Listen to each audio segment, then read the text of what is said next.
My name is Hakim. I'm a student in NUS, final year with majoring in global studies. I specialize in population migration, and as a result of my academic interest in this topic, I started venturing into photojournalism and documentary 2 years ago. So back in secondary school days, I wasn't quite an obedient student. I was in an environment where people are in gangs, drugs, drug abusers, and so on. Just a month away from O levels, I almost got expelled from school. My mom, she came down to school. She had to beg my principal and my discipline master to keep me in school. Watching her cry and begging them to stop to keep me in school, it really changed me as a whole. So I was given a second chance. And then on that night, after we came back from school with my mom, I cried in front of my parents and I said to them, I promised them in fact, that one day I will actually graduate from uni. I'm not going to waste away my life. So I realized enough is enough, like I really should do something proper with my life. And that's where I had this outlook in life that I should start giving back. So 4 years ago, in my first year in uni, I took a geography module on the migrant diaspora in Singapore. And as part of the module, we were brought to Little India for a walk the ground basically with an NGO called TWC2. So that was my first interaction with the NGO. Subsequently, after that, I decided to volunteer with them beyond my school hours. Through that process, I learned a lot about the kinds of conditions that they have been subjected to in Singapore, and it would be very surprising for anyone to find out about these things that are actually happening in such a modern country. So during the process that I was producing the video for TWC2, I realized that actually I can also do this on my own accord without being asked by any NGO. So this is something that right from the beginning, I saw as a potential that I can explore more, and that's how I began doing a lot of documentary work with marginalized communities. In early 2015, when the twin earthquake hit Nepal, I was really thinking of actually flying over to Nepal and do a documentary there, primarily because the reports tend to be very statistical. It tends to put lives, people, stories into numbers and figures, and I didn't like that. I felt that it's missing the human touch. What I was more interested in is a more humanistic approach that focuses on the human struggle, the strength of the human spirit to overcome this adversity.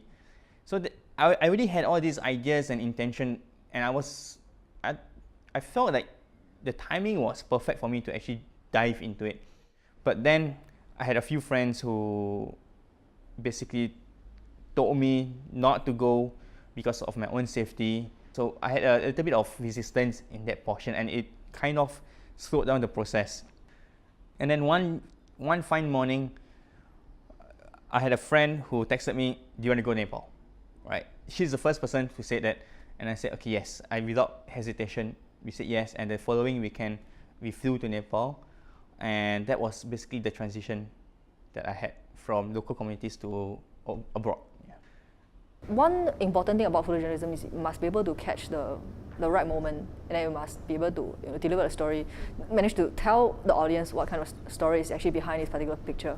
I'm quite impressed by his communicational skills. Like when we go out to do the documentary together, he handles a lot of those interviews with people from different kind of backgrounds. It's through that kind of process you realize he's interested in both like photography, creative production, on social issues. We kind of have the chemistry to work on some documentary film together. And then after that, I had been planning for this Nepal trip for quite some time already. And then after that, I asked him whether he wanted to go along together and say, hey, it's a good idea. Every day is basically, it comprises of interviews, and then we did more of, we went to the epicenter of the earthquake. We basically documented the current damages, and then the whole process repeats itself every day.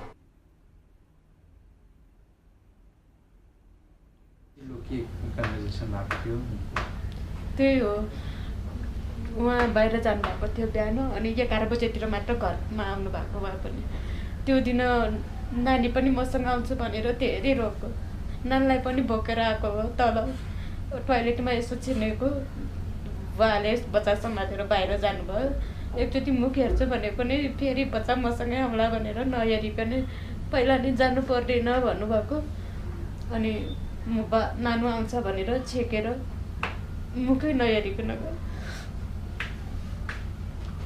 अनि छोरा चाहिँ छोरा TV हेर्दाखेरि त्यो कोठामा अनि उहाँहरू बाहिर आएको पनि म अफिस जाने बित्तिकै भित्र छिर्नुभयो एक्चुअली अहिले अब दादा बाबु पनि भएन नानी पनि भएन उहाँ पनि हुनु भएन कस्तो महसुस गरिरहेको भएको छ अहिले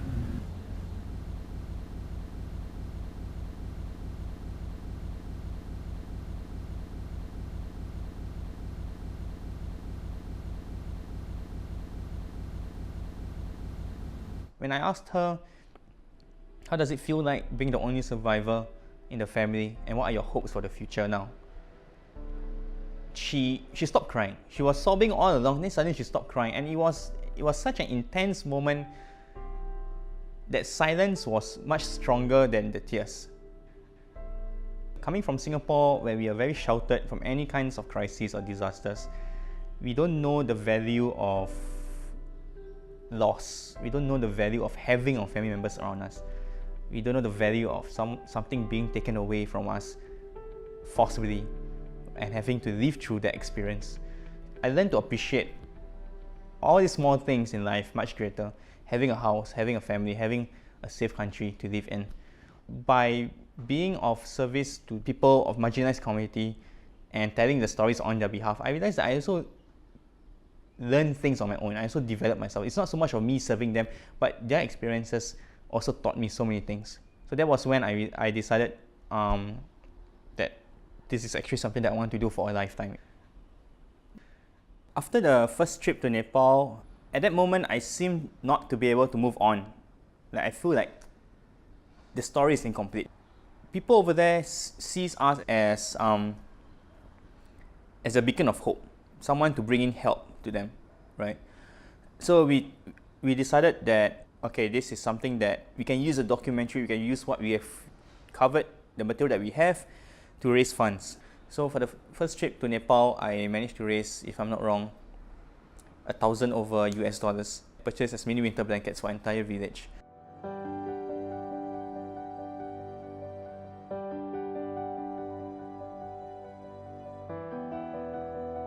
During my exchange in Paris, I told myself, you know what, since I'm here, I'm just going to make the best out of it. I spent a lot of my time documenting the ongoing social issues that existing in Paris. So one of the things that I was documenting was the ongoing protests in Paris at the time, because everything was happening so quickly. And what happened was, I made a mistake of standing on the wrong side. The police were cornered and they were being targeted heavily. So the moment I put on the camera, I realized that I was on the wrong side and it was too late. Right 1 second later, a rock just hit my head from somewhere, and it knocked me off the ground, and I lost conscious for 1 or 2 seconds, and I woke up, feeling something dripping down my face, and there was blood.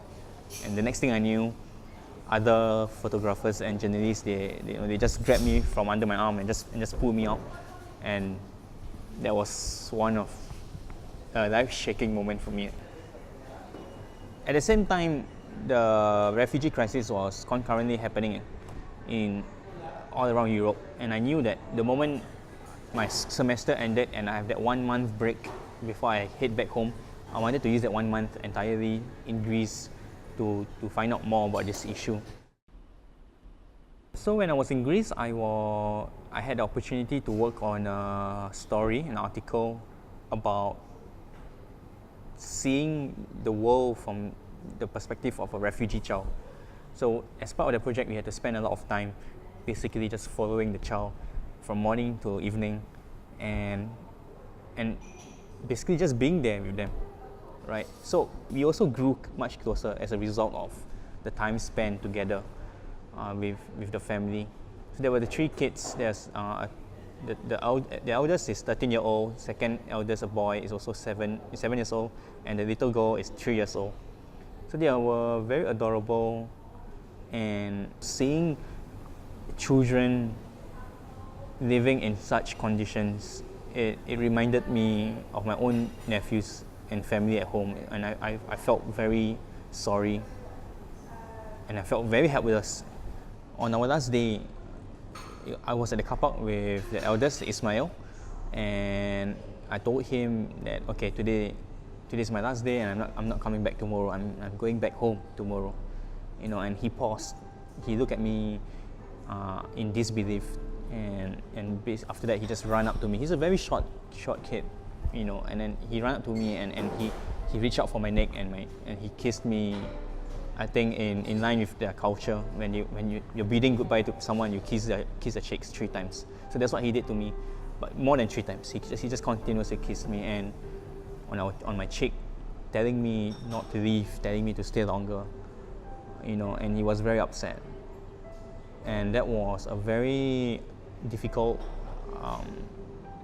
thing to bear with, the entire separation, which was why even when I flew back to Singapore, you know, I wasn't even looking forward to go back, you know, because these experiences, these memories are still very fresh, and even until now, I cannot pretend that I never had any of these experiences. I cannot pretend that there are people that I genuinely care for who are living in subpar conditions in another part of the world. All of us, we have an obligation, we have a moral duty to use what we have to try to equalize the opportunities for other people. And that is something that I strongly believe personally as well. So that's how I relate to any marginalized communities. When I see them, especially in Greece, for instance, or in Nepal, I work with them, I get involved with the stories emotionally and so on. But at the end of the day, I have a plane ticket to go back home. I have a nice apartment to go back home. And these are all privileges, and it's something that is constantly haunting me everywhere I go. That I have all these privileges while these people do not have. So what can I do? I think I need to do more to balance out the privileges that I have. So that's how I see my relationship as a whole with the marginalized communities. Hakim always like to post his thoughts and his stories on Facebook, and then in the past 1 year, like after we finished the Nepal project, and then after that he went to Paris and Greece, you realize I think his skills has been consistently improving, because as in you can see more emotions in the kind of photos he's taken.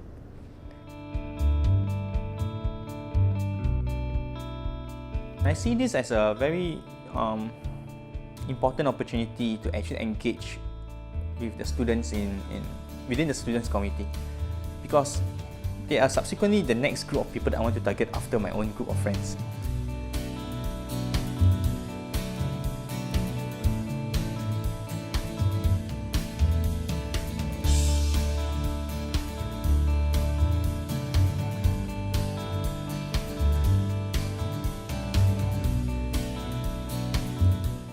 I feel relieved that it's finally out here. I think one of the reasons why I feel relieved is because I've been waiting for this moment to actually release this documentary. It hasn't been published anywhere else, so I'm going to put it up online now. And also it's an important opportunity for my friends to come and take a look as well on what I've done. I hope the people who go through my work, they will get a better understanding of what's happening in Europe, and as well as the severity of what's the crisis, and not just treat this as something that is happening far away from us. You know, it's something that's very relevant, and I hope they can see that. Yeah. After 2 years, I'm happy to see that there are a few people who have come forward and said, "Look, I want to do this as well. Can you share with me some tips on it?" So people coming forward and telling me that, you know, these are the things that they also want to try to get themselves into, is a very encouraging sign of what I've achieved in the past 2 years. At the end of the day, the very reason why I started doing this is to be of service to these marginalized communities as a storyteller. For me, conviction comes from the simple gestures of appreciation where people say thank you to me, and each one of these adds on gradually over the time that this is actually something that I want to do. I feel like this is my calling in life, to actually tell stories for these people who have their voices taken away from them. Okay, so my hopes and plans for the future is to continue doing what I've been doing. But more specifically, I intend to follow through this, whatever that's happening in Europe, until it has come to an end. I feel like there's still many more years down the road for this crisis to go before it finally subsides.